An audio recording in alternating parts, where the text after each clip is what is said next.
부활에 관한 글을 한 편 읽고 가슴이 찡한 것을 느낀 적이 있습니다. 한 가정에 아버지, 어머니, 아들, 딸 네 식구가 있는데 아버지와 아들이 한 가정이랬고 어머니와 딸이 한 가정이랬는데 제가 이 사연을 따라 가정이 깨져서 이혼을 했던 가정이 합쳤습니다. 그 가정에 대학생인 딸이 쓴 글입니다. 나는 왜 이렇게 외로울까? 때로는 아버지, 어머니, 오빠 셋이서 한 편이 되어서 나를 외톨이로 만드는 것을 느끼고 너무 외롭고 사는 것이 힘들어서 우울증 같은 증세가 생겨서 어느 날은 아파트에서 뛰어내려 죽어버릴까 그런 생각을 하고 어느 날은 한강으로 나가서 물에 뛰어들까 그런 생각을 하면서 왜 나는 이렇게 항상 외톨이로 외롭고 슬플까? 내 자신을 감당할 수가 없다. 이렇게 생각을 했다는 것입니다. 그런데 어느 날 식구들이 다 나간 사이에 방 청소를 하다가 어머니의 일기장을 읽게 됐습니다. 우연히 어머니의 일기장 한 구절을 읽고 충격을 받았습니다. 어머니가 쓰기를 나는 왜 이렇게 인생이 외롭고 슬플까? 너무 외로워서 재혼을 했는데 덜 외로우려고 재혼을 했는데 왜 더 슬프고 더 힘이 들까? 어머니가 그렇게 쓴 글을 읽고 그렇게 가슴이 아프고 놀랐습니다. 하하, 나만 외로운 것이 아니고 우리 어머니도 외로웠었구나. 자기 어머니가 그렇게 외롭고 힘들어할 것은 상상을 못한 거이지요. 왜 어머니는 아버지와 한편이 되어서 나를 그렇게 따돌릴까? 그 생각만 했었는데 자기 어머니가 그렇게 외롭고 힘들게 사는 것을 처음 그 글을 읽고 느꼈다는 겁니다. 그래서 우리 아버지는 어떨까? 아버지는 어떻게 생각하고 사실까? 일부러 아버지 방에 가서 아버지가 남긴 무슨 글이나 없을까 해서 그래서는 안 될 줄 알지만은 아버지 책상을 뒤지고 해서 그저 한 달에 한 번, 두 번 일기처럼 쓴 아버지 글을 찾았습니다. 아버지 글을 읽고 충격을 받은 것이 나는 외딴 섬에 혼자 있는 사람 같다. 산다는 무거운 짐을 언젠가 벗을 수 있을까? 산다는 무거운 짐을 벗을 수 있는 길은 무엇일까? 나는 내 아내, 내 아들, 딸을 사랑하기를 원하는데 내 사랑이 왜 잘 전달되지를 않을까? 나는 남편으로서도 아버지로서도 인생으로서도 실격한 사람인가? 아버지의 그런 글을 읽고 충격을 받았어요. 나 혼자만 외롭고 나 혼자만 죽고 싶은 줄 알았는데 어머니도 아버지도 마찬가지로구나. 그 뒤로 이 여대 학생이 기도를 했대요. 하나님, 우리 식구들 덜 외롭게 슬프지 않게 도와주세요. 기도하고 지난 부활절 날 부활을 상징하는 계란을 4개를 삶아서 아버지, 어머니, 오빠 초청을 했어요. 부활절 주일날 밤 10시나 돼서 네 식구가 모였는데 그때 부활절을 상징하는 자기가 삶은 계란 4개를 까서 아버지, 어머니, 오빠 드리면서 얘기를 했어요. 아버지, 어머니, 내가 너무 슬프고 우리 집안에 너무 외톨이 같고 나 세상에 버림받은 여인 같아서 죽고 싶었는데 몇 달 전에 청소하다가 어머니 일기장 보고 내가 놀랬어요. 어머니, 아버지 일기장을 본 건 사과드립니다. 그런데요, 어머니도 나처럼 그렇게 외롭게 사는 줄 몰랐어요. 그런데 내가 아버지는 어떻게 생각하실까 해서 아버지 책상을 뒤져서 아버지가 쓴 글을 읽고 저는 충격을 받았습니다. 아버지가 어떻게 이렇게 외딴 섬에 혼자 사는 사람 같이 느끼고 산다는 무거운 짐을 언제나 벗을 수 있을까? 내 아내, 내 아들, 딸을 사랑하기를 원하는데 왜 잘 되지를 않을까? 내가 그 글을 읽고 내가 너무 놀라서요. 그러고서는 아버지, 어머니, 우리 부활절 날에 계란 속에 든 병아리가 계란 껍질을 트고 나오듯이 각자 우리 외로운 자기 속에 나와서 덜 외로운 가정, 그래서 함께 웃을 수 있는 가정을 이루었으면 해요. 제가 그렇게 진솔하게 얘기를 했더니 그렇게 무뚝뚝해 보이던 아버지가 자기 손을 잡고 울면서 그래, 고맙다. 응? 아버지가 손을 울면서 고맙다 하고 엄마도 눈물 흘리면서 그래, 우리가 이번 부활절 날 계란 속에 껍질을 깨고 나오는 병아리처럼 우리 외로운 섬에 사는 우리를 깨고 나와서 덜 외로운 행복해지는 가정 만들도록 우리가 힘쓰자. 그래서 자기들이 못하던 기도를 하고 마쳤는데 그 뒤에 자기 가정이 변했다는 거예요. 정말 자기들은 그래서 진실한 부활절을 보냈다는 거예요. 그 뒤로도 때로는 외롭고 어려운 힘드는 인생을 살지만은 그때마다 부활절 날에 그날 그 계란 생각하면서 힘을 얻곤 한다는 겁니다. 여러분, 부활절을 맞을 때마다 우리가 연중 행사로 맞으면 그거의 부활절의 의미는 어떻게 됩니까? 나처럼 아예 기독교 가정에서 태어나서 어머니 태에서부터 부활절을 헤매다 맞은 사람들은 부활절이 오면 의례 부활절을 맞는 것으로 생각하기 쉽습니다. 그러나 우리가 부활절의 그 감격, 부활절의 의미, 정말 사망 권세 이기시고 부활하신 예수님의 부활 사건이 우리 영혼에 감격을 주고 파동을 일으키고 진동을 주지 못한다면은 부활절이라는 것이 진실로 뭐이냐 이거예요. 우리가 해마다 맞이하는 그냥 부활절을 맞는다면은 매월 5월달이면 4월 초파리를 맞이하는 그거이나 우리가 부활절을 맞이하는 것이나 뭐이 다르냐 이거죠. 저는 이번 주에 그 글을 읽고 내가 참 마음에 울림이 있었습니다. 여러분, 우리가 전기를 만지다 보면 가끔 스파크가 일어나요.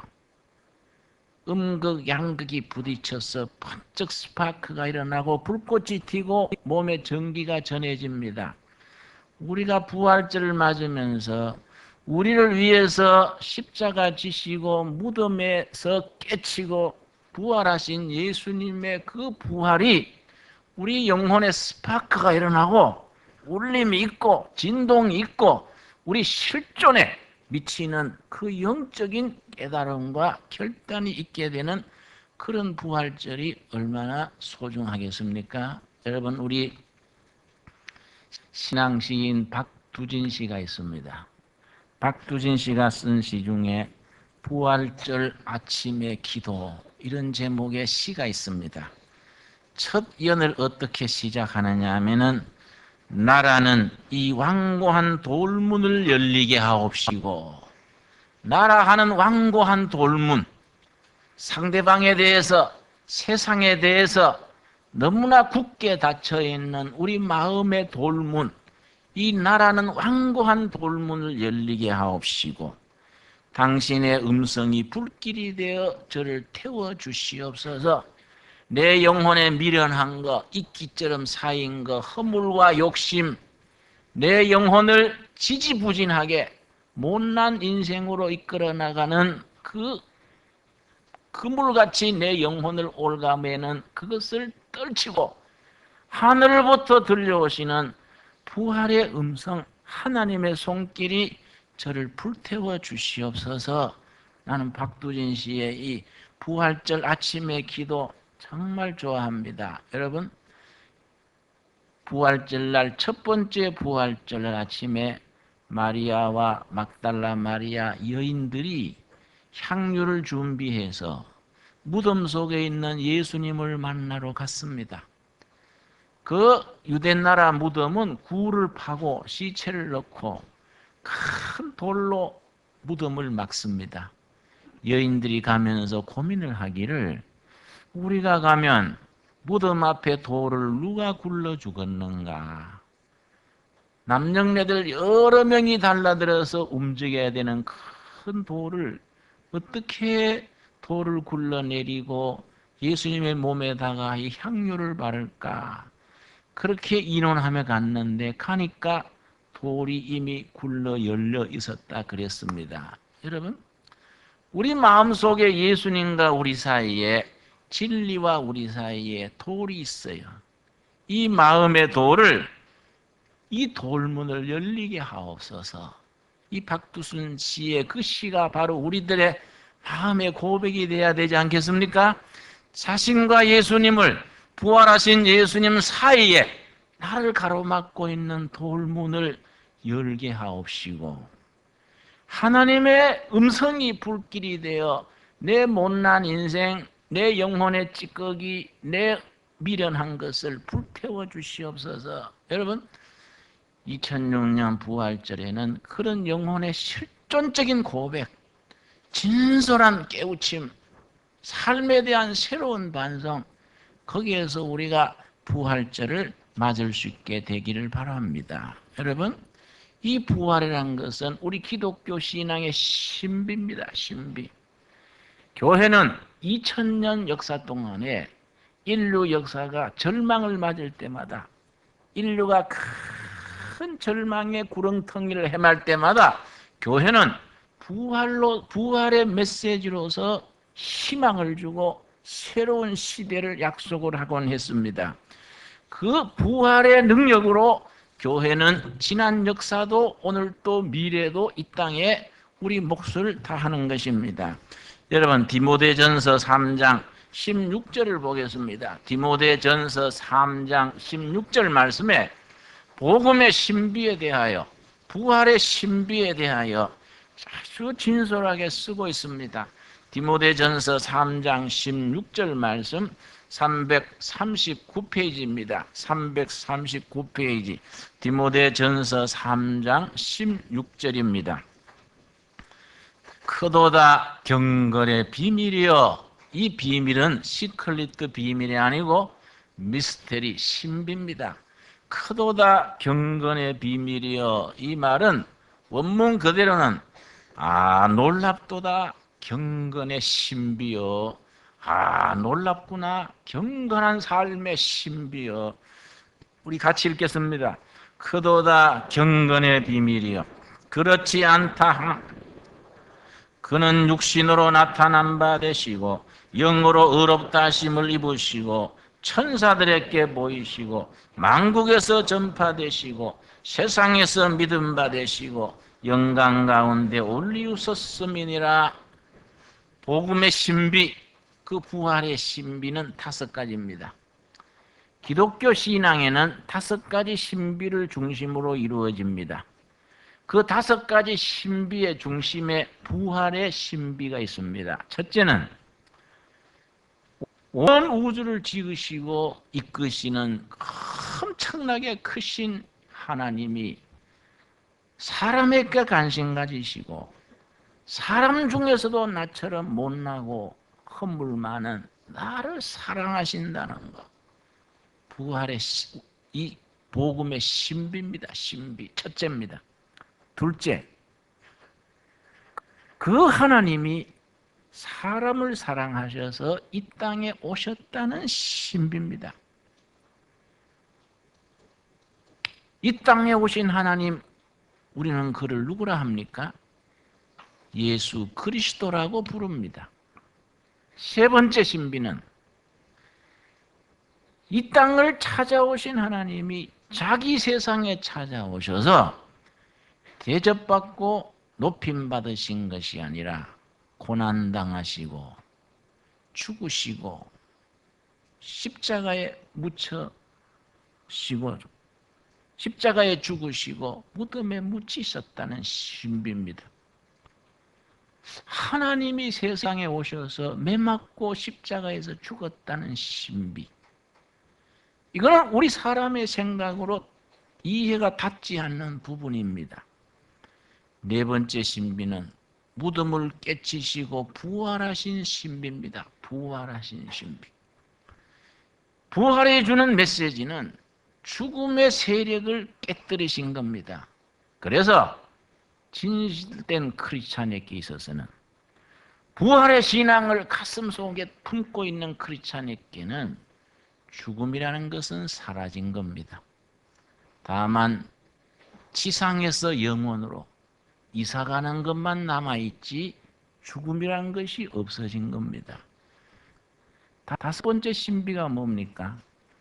부활하신 주님을 주인으로 모시는 심령들은 하늘의 자녀가 되게 인정해 줬다는 것. 온 우주의 상속자로서 하늘의 자녀, 영원한 나라의 가족으로 우리를 옮겨주셨다는 신비입니다. 그 신비의 중심에 부활의 신비가 있는 것입니다. 여러분, 우리가 하늘나라 갈 때에 그 신앙 고백 들고 가는 겁니다. 여러분, 우리가 천국 문 앞에서 어디서 온 누구냐? 그러면 우리가 구리시, 서울시, 남양주시에서 학력이 뭐이고 교회 얼마 충성했고 헌금 얼마 했고 이런 거 줄줄이 외울 수 있겠습니까? 얼마나 초라하고 우습겠습니까? 우리가 천국에 들어갈 때 뭘 들고 나갑니까? 뭘 들고 섭니까? 우리가 이거 믿고 이렇게 살다가 왔습니다. 신앙 고백 들고 서는 거예요. 신앙 고백. 그 신앙 고백의 중심에 부활하신 예수님을 내 주인으로 모시는 고백. 고린도전서 15장이 그 고백의 중심입니다. 고린도전서 15장 우리 다 같이 찾겠습니다. 고린도전서 15장을 무슨 장이라 한다고요? 부활장입니다. 성경 전체 중에서 부활에 대해서 가장 깊게 가장 자세하게 기록이 돼 있어서 부활장이라고 말합니다. 15장 1절 말씀. 형제들아 내가 너희에게 전한 복음, 그 복음입니다. 복음. 그 복음을 너희에게 알게 하노니 이는 너희가 받은 것이요 또 그 가운데 선 것이라. 사도 바울이 자기가 믿고 고린도 교회 교인들에게 전해준 복음, 고린도 교회 교인들이 그걸 받아서 그 가운데 서 있는 복음입니다. 2절. 너희가 만일 나의 전한 그 말을 굳게 지키고 헛되이 믿지 아니하였으면 이로 말미암아 뭘 얻습니까? 구원을 얻으리라. 여러분, 자 3절 말씀 고린도전서 15장 3절 우리 같이 읽겠습니다. 내가 받은 것을 먼저 너희에게 전하였노니 이는 성경대로 그리스도께서 우리 죄를 위하여 죽으시고, 여기서 성경대로는 구약 성경이지요.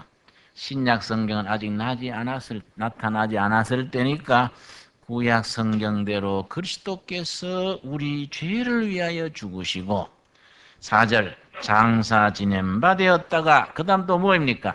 역시 성경대로 메시아 그리스도가 오신 것이 하루 이틀 우연히 오신 게 아니라는 겁니다. 수천 년, 수백 년 전부터 기다리고 예언되고 선포되어진 그 성경의 말씀대로 다시 살아나셔서 그렇게 다시 살아서 5절, 6절입니다. 게바에게 보이시고 후에 12제자에게와 그 후에 500여 형제에게 일시에 보이셨나니 그 중에 지금까지 태반이나 살아있고 어떤 이는 잠들었으며, 여러분 사도 바울은 부활하신 예수님을 만난 사람이 20명이냐 500여 명이 만났다. 부활 사실이 너무너무 분명하지 않냐. 부활하신 예수님을 눈으로 본 사람만 500여 명이다. 그 중에 절반은 죽었지만 절반은 아직 살아있다. 이 엄연한 부활하신 주님을 왜 안 믿으려 하느냐. 왜 이 말이 나왔냐 하면은 벌써 초대교회 그때부터 부활을 안 믿는 사람들이 나오는 겁니다. 그래서 15장 12절이 바로 그 말입니다. 12절 말씀.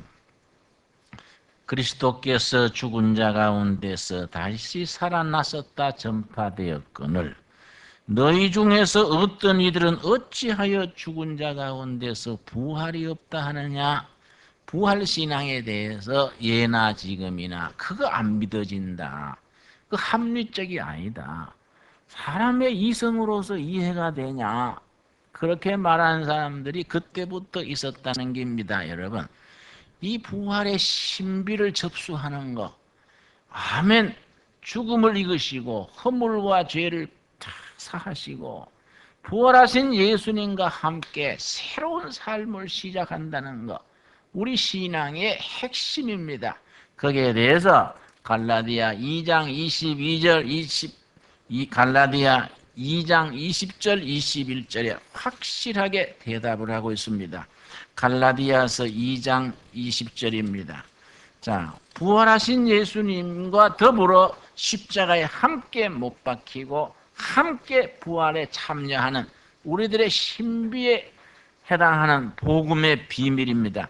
갈라디아서 2장 20절입니다. 여러분, 부활하신 예수님을 내 실존적으로 인격으로 내 영혼이 만나서 감격하고 그 앞에 엎드린다는 게 얼마나 놀랍고 엄숙한 일이겠습니까? 2장 20절 말씀. 내가 그리스도와 함께 뭡니까? 십자가에 못 박혔나니. 여러분, 2000년 전에 예수님이 십자가에 못 박히실 때 그때 나도 같이 못 박혔다. 여러분, 이해가 됩니까? 이게 신비입니다. 신비. 여러분, 신비주의와 신비는 다릅니다. 신비주의는 우리를 그릇된 신앙으로 이끌어가기 쉽습니다. 복음의 사건, 그 신비 자체입니다. 내가 2000년 전에 예수님이 십자가에 죽으실 때 나도 같이 죽었다. 이 신비지요. 그런즉 이제는 내가 산 것이 아니요 오직 내 안에 누가 살고 계십니까? 그리스도께서 살아계신다는 것을 신앙 고백으로 드러내는 것입니다. 이제 내가 육체 가운데 사는 것은 나를 사랑하사 나를 위하여 자기 몸을 버리신 하나님의 아들을 믿는 믿음 안에서 사는 것이라. 요 믿음 들고 이 땅에서 복음의 증인으로 살다가 천국으로 들어가는 겁니다. 요 신앙 고백, 부활 신앙에 대한 간증과 고백, 여기 우리 영혼의 엑기스로서 요걸 들고 나가는 겁니다. 여러분, 저는 부활절을 맞을 때마다 생각나는 문학 작품이 있습니다. 톨스토이가 쓴 부활이라는 소설이죠. 여러분도 학생 시절에 다 읽었을 줄 압니다. 1899년 톨스토이가 낸 소설입니다. 자기 친구 변호사가 실제 있었던 사건을 톨스토이한테 들려줬습니다. 그걸 바탕으로 해서 톨스토이가 부활이라는 소설을 사실을 바탕으로 해서 쓴 소설입니다. 거기에 귀족의 청년 네프루돌프란 청년이 아주 아름다운 하녀 카추사를 유혹을 해서 그 순진한 처녀를 유혹을 해서 임신을 시키고 그냥